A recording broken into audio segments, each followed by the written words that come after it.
On n'a pas posé le débat de l'emploi des jeunes, on n'a pas posé le débat comment le créer. Ba ñu gis léegi dëkk mel ni Espagne yéeg ne dañu mu régulariser am massivement des immigrés 300 000 immigrés par an mën a bénéficier de nouvelle réforme sur l'immigration waaye espagnol bu ñu koy defuñu ko parce que bëgg nañu def loolu waaye ils ont constaté le vieillissement de la population. Bien sûr soxla nañu ay ndaw. seen réew ndaw yaa ngi jël gaal di dem ndaw Espagne. Bien sûr est-ce que loolu nag appel d'air sax par rapport aux jeunes yi fi nekk. man que suñu njaboot di dem ay Espagne ak yooyu pour man c'est le constat d'échec de nos politiques parce que ñun waroon nañu fexe ba suñ leen ne woon ñëw leen dig leen lu ne ci àddina sax dañuy ne ñoo lànk fii moo ñu gënal man loolu laa jàpp. Maintenant nous sommes des citoyens du monde am nañu droit dem fu ne ci àddina ku mu neex dem installer fu la neex te loolu mooy cëru nit. man li ma naqari mooy que ñun les Africains là les pays sous-développés comme on dit on nous demande des visas ak des conditions pour nous faire entrer quelque part moi je trouve que c'est insultant. Alassane nit dafa war mën di wër ci àddina bi yëpp ba xolam sedd.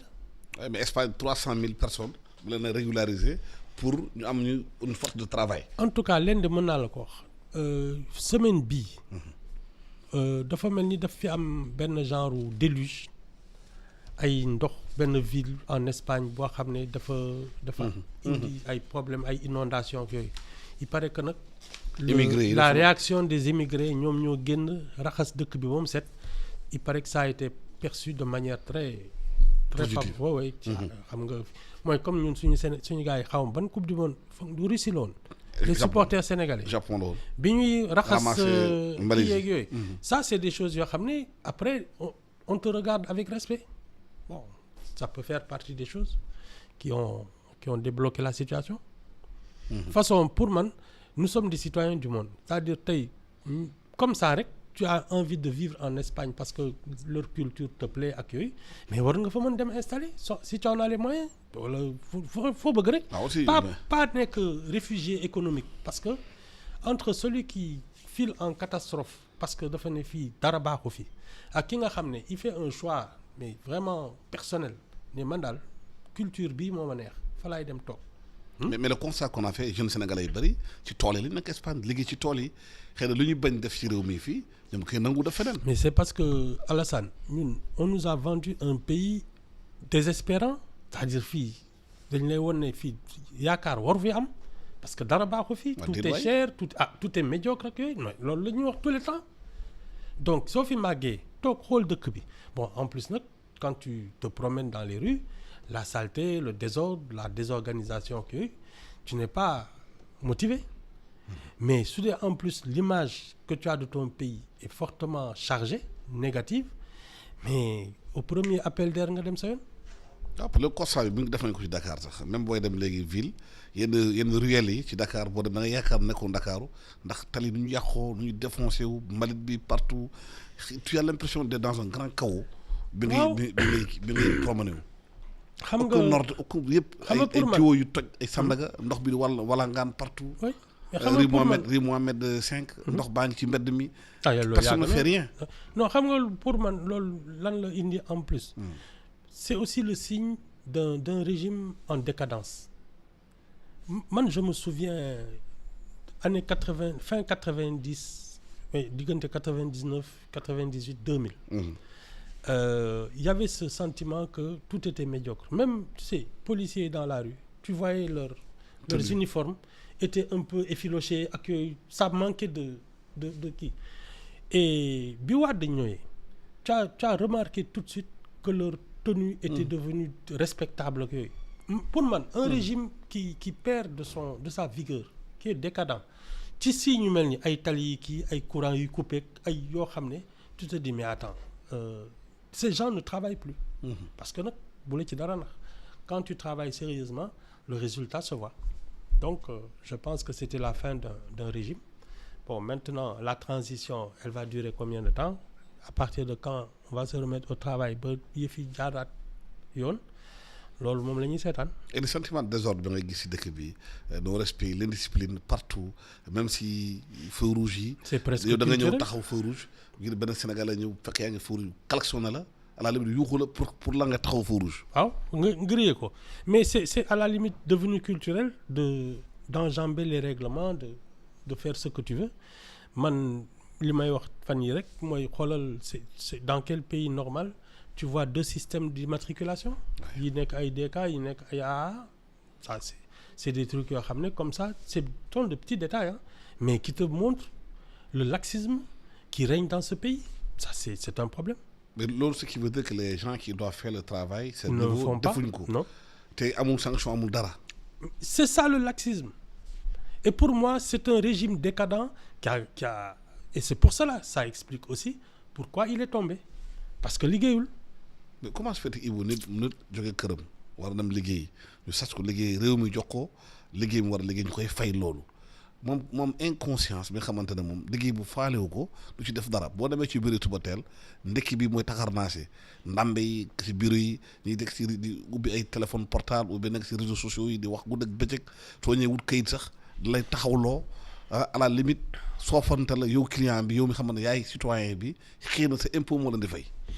Mais c'est que les comment dire ça l'élite enfin ce qui nous sert d'élite parce que pour moi ce sont des privilégiés l'élite c'est autre chose mais ceux qui sont aujourd'hui aux affaires ne sont pas exemplaires ça commence comme ça c'est-à-dire yow su dee yaay njëkk xëy sa patron mujjee ko wàcc moom du xam sax li xew ci kër gi donc le travail ne se fait pas moi je pense qu'il y a quelque chose qu'on doit remettre au cœur c'est le culte du travail c'est-à-dire la ponctualité l'assiduité le respect de son travail. Et pourtant les outils sont là am digitalisation bi war def pour contrôler nañu seen liggéey. Non c'est l'état d'esprit c'est l'état d'esprit Alassane mooy li may wax rek tu peux avoir les ressources naturelles que de grands pays n'ont pas. C'est-à-dire comme ay pétrole ay diamant ay yooyu yëpp si tu n'es pas travailleur ton pays reste un pays pauvre. Gabon bi muy nekk émirat pétrolier ah boobu kenn xalaatul dara à quoi ça a servi pas à développer le Gabon si tu te rends compte des récits ou comment il s'appelle Robert Bourgi. Oui. Hein? Oui, Robert Bourgi, oui. Son livre. Tu vois à quoi servait l'argent du Gabon? Le Gabon. À financer les partis français. Alors. Mais boo xoolee Sénégal lu moom ressources yeeg yëpp gis Dubaï à moins peut-être de 50 ans fu ñu désert bi nekk fi xam ne Sénégal yëpp léegi dañu bëgg dem Dubaï. dafay dem di photo di def lépp Burj Ali tout bi réew mi am ressources yooyu. On est incapable de faire quelque chose de ça pour notre pays. Leadership la tu sais pour man. Qui am vision ce que j'appelle un troisième œil mooy ki nga xam ne dafay toog il voit ce que doivent être les générations futures c'est pas 1 2 mais 10 générations voilà ce que prospective koo xam ne te xam ne fi mu jëmee nit ñi loolu mooy njiit et quand tu as quelqu'un comme ça et je le dis malheureusement pour man et un Senghor et un Wade étaient des gens de cette dimension là c'est que c'est le peuple sénégalais qui n'a pas mérité de ses leaders. Parce que man xam naa ne am na ay dëkk yu yoo xam ne les gens ont cette culture du travail du respect ak yooyu ku leen joxoon njiit dañuy décoller bu yàgg. Mais c'est que ñun c'est nous qui ne sommes pas travailleurs te loolu mënoo ci dara on préfère se mêler des affaires des autres. Il faut ñu mën ci dara parce que loolu il faut ñu changer ko. Parce que mënu continuer éternellement dans ça. ki koy def du ñu neex. Je suis convaincu que de toute manière on a une république, un État qui est assez ancré, assez solide pour mettre les gens au pas. Et il ne nous manque que ça, c'est-à-dire la volonté politique. Parce que si tu passes ton temps à calculer la prochaine élection, tu ne vas contenter personne, tu vas mécontenter personne. Si tu te dis, man, je vais faire mon travail et m'en aller, parce que c'est mon devoir. Mais est-ce que les leaders sénégalais politiques, ils ont le sens de l'histoire? Est-ce qu'ils ont le sens de laisser quelque chose à la prospérité? Senghor et Wade, je crois fondamentalement qu'ils avaient ce truc-là. Les autres, j'en doute. Mais Wade en 2000, il a fait sauter beaucoup de digues. Hein? Non, Wade, c'est avant 2000. Wade, c'est même, disons-le comme ça, depuis 1974, qu'il a grignoté sur vraiment les rigidités de la République accueillie. Il a fait tomber une citadelle. Et ça, c'est marqué l'histoire. Senghor, il a mené son pays à l'indépendance. Ça, c'est marqué l'histoire. Bah, pareil, ils n'ont peut-être pas la même vision. Senghor, c'était quelqu'un qui aurait misé sur la culture, sur le savoir accueilli. Wade, c'était un homme d'affaires. C'était l'argent, les finances, etc. Mais ça tient la route. Parce que Sénégalais dafa bëgg koppar. C'est le profil même du Sénégalais. Ouais, mais koppar bi nga liggéeyul aussi. Non, mais maintenant, ay taf yëngal. Comme dañu bëgg xaalis, jàngal leen nu ñuy wutee xaalis. Que tu sois dans la finance, que tu sois dans la transaction, le négoce accueil, wutkatu xaalis nga, mais il y a une culture qui va faire qu'après, tu investis pour construire ton pays. Apparemment, jàngal xaalis bi mooy escroquerie, truand, non, mais ça, c'est quand tu laisses les choses aller comme ça. Mais soudain, il y a une vraie culture. Par exemple, il y a aux États-Unis, mais il y a des, comment on appelle ça, des femmes ay lobby. Ay lobby ba pare ay zones yoo xam ne. fii xaalis la ñu xam. Comment les bourses ak yooyu. ay Manhattan ak yooyu ça c'est une culture. Il y a de la formation Wall Street ak yooyu. Il y a une formation, il y a tout pour ça. Londres c'est pareil. Paris c'est pareil. C'est-à-dire ça c'est une vraie culture.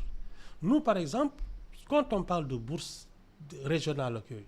Mais les Sénégalais devraient, parce que dañu bëgg xaalis. Donc war nañu xam naka la ñuy investir, gagner de l'argent ak yooyu. Malheureusement on ne nous a pas éduqués dans ça. On a l'impression que on laisse les gens se débrouiller. waaw. taaba escroquerie affaire yooyu. taaba nit ñi voilà. xam nga. ñàkk jàng bi la. ñàkk jàng bi moo indi li, mais si tu as un pays où les gens sont des financiers, ils aiment ça. parce que Mor Mbaye lakkati pour na jënd ak jaay. Voilà. Mais il y a une école, ça s'apprend pour faire partie de la finance mondiale. Les Sénégalais sont partout dans la Banque mondiale ak fu ne. Donc ça aussi c'est une vision du Sénégalais. Mais ne pas avoir de vision, man loolu moo ma jaaxal. Et tu es chef d'État mais xamoo fi réew mi jëm. Après finalement le pays reste stagnant. C'est ça. mu fu mu nekkoon benn régressé. parce que ay réew yu nekk su Afrique di avancer boo demee Rwanda tey quel que soit li nga war reprocher ki fa nekk da ngay rus ndax. xam na fu mu leen jëmee. waaw xam na fu mu leen jëmee. De toute façon et c'est ça le plus important. Un guide doit savoir où il va avec son peuple. Voilà. Léegi nag na gën ci ñoom, mais au moins tu choisis une destination pour ton pays. Parce que pour moi, le Sénégal a plein de potentialités, que ce soit les ressources humaines, que ce soit les ressources naturelles, sa position géostratégique, son aura diplomatique. Donc ñun waruñu tumuranke.